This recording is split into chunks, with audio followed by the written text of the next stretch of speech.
হাক্কানি আলেম দিয়ে ওয়াজ করাবেন, যে আলেমের কোনো ডিমান্ড নেই, যে আলেম কেউ চায় না, তাকে আপনি খুশি করে স্থান কাল পাত্র দূরত্ব কত দূর থেকে আসছে যাচ্ছে কষ্ট বুঝে আপনারা ইনসাফ করে তাকে দেবেন। সেই মুখ থেকে যেন না বলে আমার এত দিতে হবে, বলে ও একটা হারামখোর। যে বলবে এত দিতে হবে একটা এক নম্বর হারামখোর। কি ভাই, যে চাইবে তার নাম কি বলুন? হারামখোর কে বলেছে? ফুরফুরা দাদা হুজুর বলেছেন। কোথায় বলেছেন? ওসিয়াত নামায়। ওসিয়াত নামায় ফুরফুরা দাদা হুজুর বলে গেছে, যে পয়সার বিনিময় দাবি করে ডিমান্ড করে ওয়াজ করে ও হারামখোর, ওর টাকাটা হারাম হারাম হারাম। আপনার ভয় আছে? আর হাদিসটা শোনানো আবু হুরায়রা, ও তো মাল ওখানে শেষ। কিয়ামতের দিন ওর কি ঠেলা, মুখ থেকে শিকল দিয়ে পোঁত থেকে বার করে টানতে টানতে জাহান্নামে নিয়ে যাবে। এই মৌলভী সাহেবের, এই বক্তার, এই ওয়াইজের, এই হুজুরের। সাবধান, আর কেউ আপনাদের শেখাবে না। সকলে শোষণ করতে এসেছে। আপনাদের জান আপনারা বাঁচানোর চেষ্টা করুন, তবে বাঁচবে। না তো এখন যা যুগ, এই ওলামারা হলো পৃথিবীর সব থেকে নিকৃষ্ট। এই ওলামা জাত হলো পৃথিবীর সব থেকে নিকৃষ্ট। আবু হুরায়রা রাদিয়াল্লাহু আনহুর কাছে হযরত আব্দুল্লাহ বিন আব্বাস রাদিয়াল্লাহু আনহু কিংবা আবু দারদা রাদিয়াল্লাহু আনহু বলছেন, ভাই এমন একটা হাদিস আল্লাহ রাসূল বলেছেন যে হাদিসটা আপনি ছাড়া আর কেউ জানে না। আবু হুরায়রা রাদিয়াল্লাহু আনহু বুখারী শরীফ হাদিস বলছে, হ্যাঁ একটা হাদিস আমি জানি যেটা আমি শুনেছি আর কেউ শোনেনি। বলে আপনি আমার শোনান। এই কথা বলে আবু হুরায়রা বেহুশ হয়ে পড়ে গেলেন। এই হাদিসটা শোনানোর ভয়তে আবু হুরায়রা রাদিয়াল্লাহু আনহু বেহুশ হয়ে পড়ে গেলেন। পড়ে যাওয়ার পরে আবু দারদা রাদিয়াল্লাহু আনহু পানি ছিটিয়ে দিয়েছে মুখে, আবার হুঁশ ফিরেছে। হুঁশ ফিরে বলেছে, ভাই ওই হাদিসটা আমার শোনান যেটা আল্লাহর নবী বলেছেন আপনি ছাড়া কেউ জানে না। তো হ্যাঁ ভাই আমি শোনাবো। বলে আবার হাদিসটা শোনাতে যাবেন, আবার বেহুশ হয়ে পড়ে গেছে। ভাইজান, বুখারী শরীফ হাদিসে লেখা আছে আবু হুরায়রা রাদিয়াল্লাহু আনহু ওই হাদিসটা শোনানোর জন্য চারবার বেহুশ হয়ে গেছে। চারবারের পরে হুঁশ আসার পরেতে বলছেন, আল্লাহ রাসূল বলেছেন কিয়ামতের মহাময়দানে সর্বপ্রথমে আলেম শ্রেণীর মানুষদেরকে ডাকবেন, ডেকে তাদেরকে আল্লাহ পাক প্রশ্ন করবে, ও আলেমের দলেরা, আমি আল্লাহ তোমাদের যে নেয়ামত দিয়েছি এই নেয়ামতের কি শুকরিয়া আদায় করেছো বলো? এই নেয়ামতের শুকরিয়া কি আদায় করেছো? কি ভাই, ঘোড়া মারা এতগুলো মানুষরা কেউ জানে না। ইমাম সাহেব কোরআন শরীফ পড়তে পারে, আর একটা ভাই আর একটা বাচ্চা মাদ্রাসা পড়ে কোরআন পড়তে পারে, হাদিস পড়তে পারে, আপনারা পড়তে পারেন না। তাহলে ওটা একটা আলাদা নেয়ামত না? যারা শিখেছে আল্লাহ তাদের দিয়েছে, আলাদা নেয়ামত নয়? এই নেয়ামতের শুকরিয়া কি আদায় করেছো? আল্লাহর কাছে বান্দা বলবে, রব্বুল আলামিন আল্লাহ ঘোড়া মারায় প্রতি বছর আমি 3 ঘন্টা করে ওয়াজ করেছি। উদাহরণ দেব, আমি মেদিনীপুরে 3 ঘন্টা ওয়াজ করেছি, হাওড়ায় করেছি, 24 পরগনায় করেছি, ডায়মন্ড হারবার করেছি, ক্যানিংয়ে করেছি।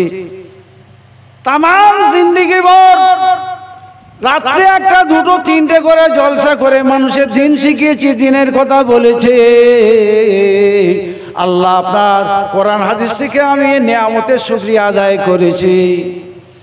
আল্লাহ বলবেন, আনতা কাজ্জাবুন, হে বান্দা তুই মিথ্যাবাদী, হে বান্দা তুই মিথ্যাবাদী, হে বান্দা তুই মিথ্যাবাদী। সত্যি তো ওয়াজ করেছে, এক রাতে 3টে করে জলসা করেছে, সব পুরো বাংলার মানে একোনা থেকে সেকোনা সব জায়গায় জলসা করেছে।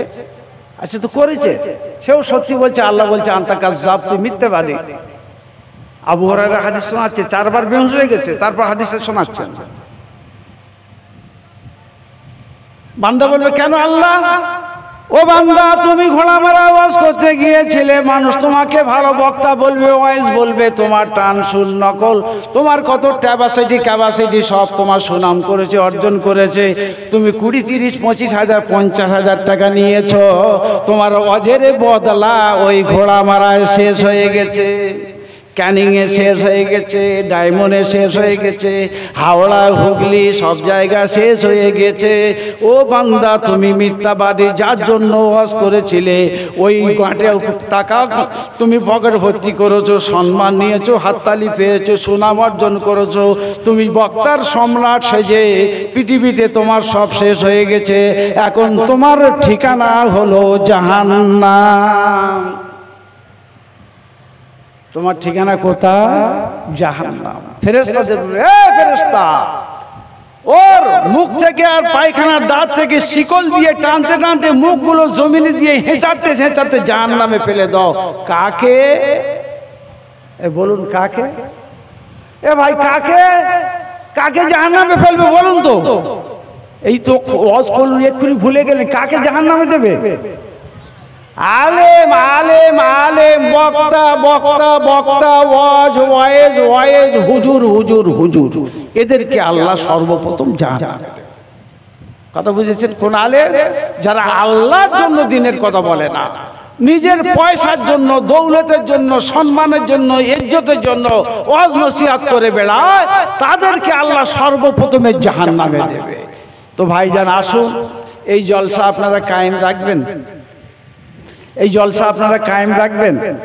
হাক্কানি আলেম দিয়ে ওয়াজ করাবেন, হাক্কানি আলেম দিয়ে ওয়াজ করাবেন। যে আলেমের কোনো ডিমান্ড নেই, যে আলেম কেউ চায় না, তাকে আপনি খুশি করে স্থান কাল পাত্র দূরত্ব কত দূর থেকে আসছে যাচ্ছে কষ্ট বুঝে আপনারা ইনসাফ করে তাকে দেবেন। সেই মুখ থেকে যেন না বলে আমার এত দিতে হবে, বলে ও হারামখোর।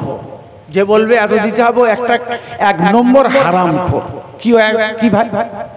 যে চাইবে তার নাম কি বলুন? হারামখোর। কে বলেছে? ফুরফুরা দাদা হুজুর বলেছেন। কোথায় বলেছেন? ওসিয়াত নামায়। ওসিয়াত নামায় ফুরফুরা দাদা হুজুর বলে গেছে, যে পয়সার বিনিময় দাবি করে ডিমান্ড করে ওয়াজ করে, ও হারামখোর, ওর টাকাটা হারাম হারাম হারাম। আপনার ভয় আছে? আর হাদিসটা শোনানো আবু হুরায়রা, ও তো মাল ওখানে শেষ।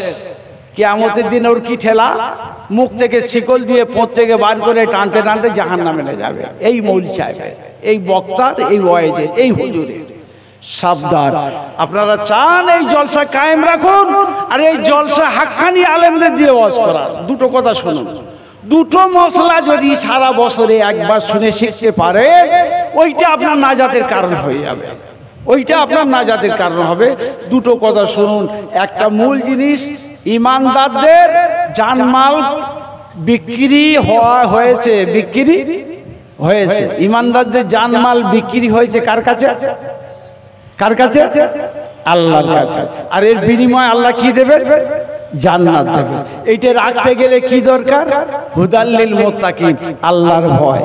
তো ভাই, এই জলসা কায়েম করার জন্য, এই রকম আল্লাহ ওয়ালাদের কথা শোনার জন্য যতদিন আমরা বেঁচে থাকবো শুনবো, কিন্তু না ওই আপনার হারামখোর আলেমদের ওয়াজ নয়, এটা খেয়াল রাখবেন।